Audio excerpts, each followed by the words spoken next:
गणपती विसर्जनाबाबत बंदोबस्त यशस्वीरित्या पार पडलेला आहे। बंदोबस्तामध्ये ज्या प्रतिष्ठित व्यक्तींनी सहकार्य केले त्याबद्दल यवतमाळ जिल्ह्याचे अपर पोलीस अधीक्षक पियुष जगताप यांनी आभार व्यक्त केले आहेत। शहरामध्ये गणेशोत्सवाच्या दिवशी घडलेल्या घटनेंवर अनेक माध्यमांवर आणि व्हॉट्सअप ग्रुपवर वेगवेगळ्या अफवांचा प्रयोग झाला असल्याची माहिती पोलिसांना मिळाली आहे। अशा कुठल्याही अफवांना बळी पडू नये अशी सूचना त्यांच्याकडून करण्यात आली आहे।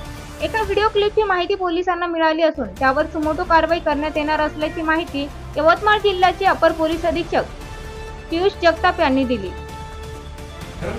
मागच्या 2 दिवसापासून उमरखेड उपविभागामध्ये गणपतीच्या विसर्जनाबाबत जो बंदोबस्त आला होता तो बंदोबस्त आम्ही यशस्वीपणे पार पाडलेला आहे। या बाबतीमध्ये गणपती बंदोबस्तामध्ये ज्या समाजातल्या प्रतिष्ठित व्यक्तींनी, ज्या सर्व धार्मिक व्यक्तींनी आम्हाला सहकार्य केलेलं आहे त्यांच्या सर्वांचं मी यवतमाळ जिल्हा पोलीस दलातर्फे आभार व्यक्त करतो। त्याचबरोबर धानकी शहरामध्ये गणपती विसर्जनाच्या दिवशी घडलेल्या घटनेबाबत समाज माध्यमांवर आणि वेगवेगळ्या ग्रुपवर बऱ्याच प्रकारच्या अफवांचा पेव फुटला आहे। माझं सर्व पत्रकार बंधूंच्या माध्यमातून सर्वांना या बाबतीतली स्पष्ट सूचना आहे की अशा प्रकारच्या कोणत्याही अफवांना आपण बळी पडू नका।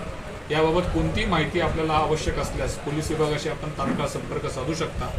अशाच प्रकारची एक व्हिडिओ क्लिप दानकीच्या प्रकरणाबद्दल समाज माध्यमांवर व्हायरल होत असल्याची आमच्या गोपनीय सूत्रांनी माहिती दिलेली आहे आणि त्या व्हिडिओ क्लिपच्या संदर्भामध्ये आम्ही आता पोलीस विभागातर्फे सुमोटो कारवाई करून त्याबाबत गुन्हा नोंद करीत आहोत। अशा प्रकारच्या क्लिप्स असतील, कमेंट असतील, त्या उमरखेड शहरामध्ये कोणत्याही समाज माध्यमांमध्ये कोणताही व्यक्ती जर व्हायरल करत असेल तर त्याच्यावर पोलीस विभागातर्फे कडक शासन होईल याची मी आपणाला ग्वाही देतो।